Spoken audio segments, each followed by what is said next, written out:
It's time to talk about my favorite comic book podcast of the year.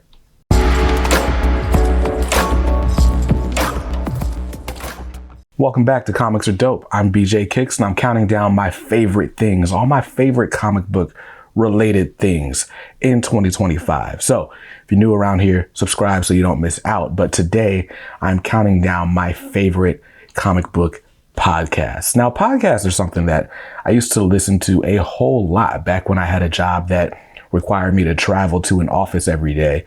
But nowadays I work from home and I don't get to listen to them as much as I used to.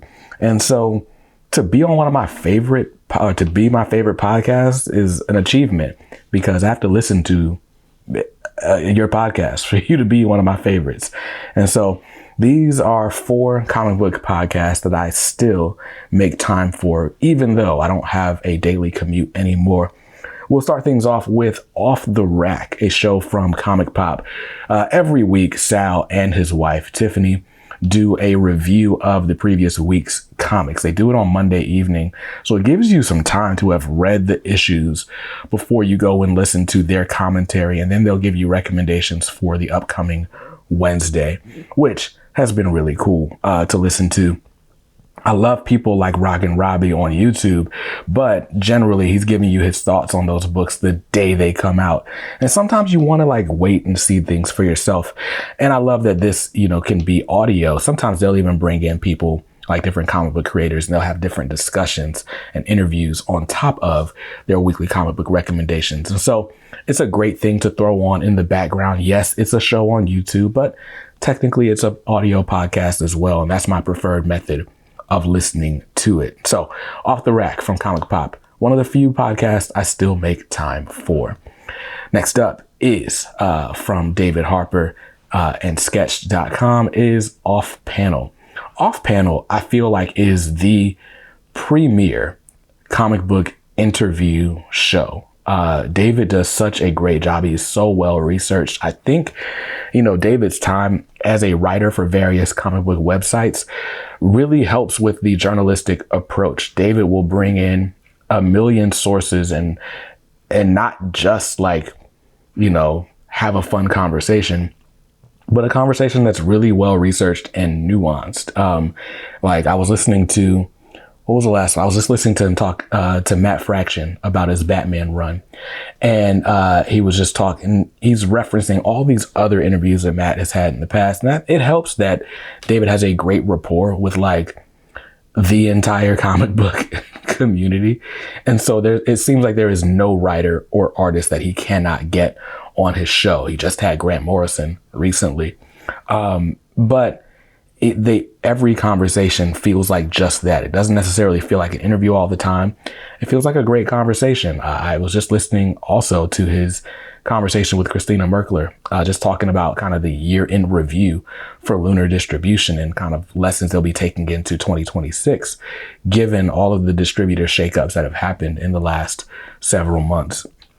He just has really insightful conversations. If you want to understand what's happening in the comic industry, I feel like David does a great job of pulling the facts out of people, and then the Comics Pals do a great job of kind of analyzing that and expressing, I guess, customer sentiment in the wake of all of it. But the two of them together is great. But anyway, Off Panel from Sketched, probably one of my favorite, well, definitely one of my favorites, and probably second favorite overall when it comes to comic book podcasts.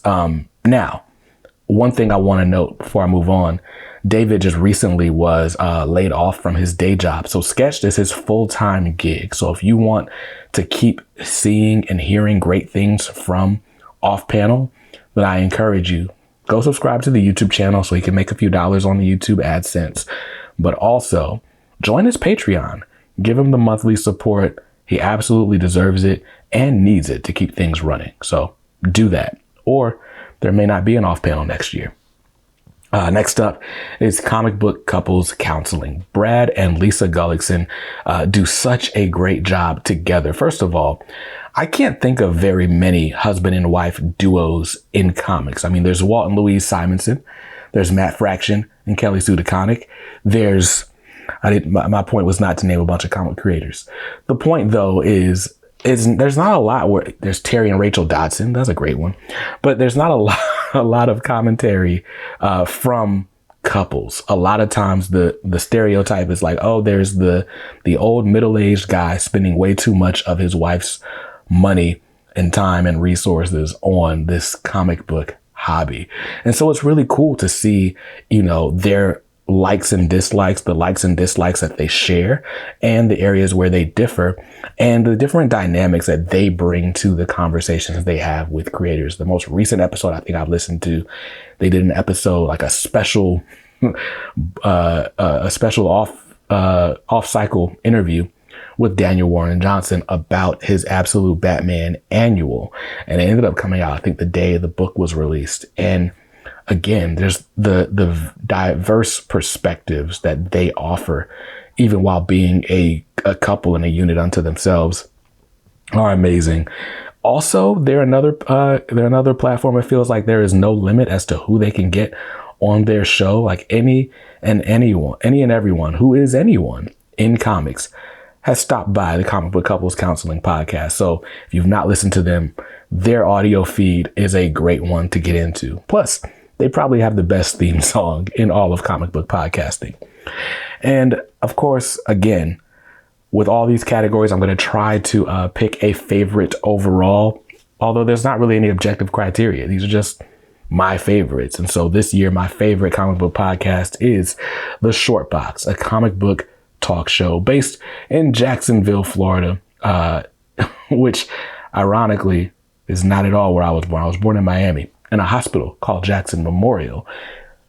Anyway, based in Jacksonville, Florida, The Short Box is run by my man Bader Milligan, who is passionate about comics and passionate about podcasting separately. But when he brings them together, it's this amazing, amazing show.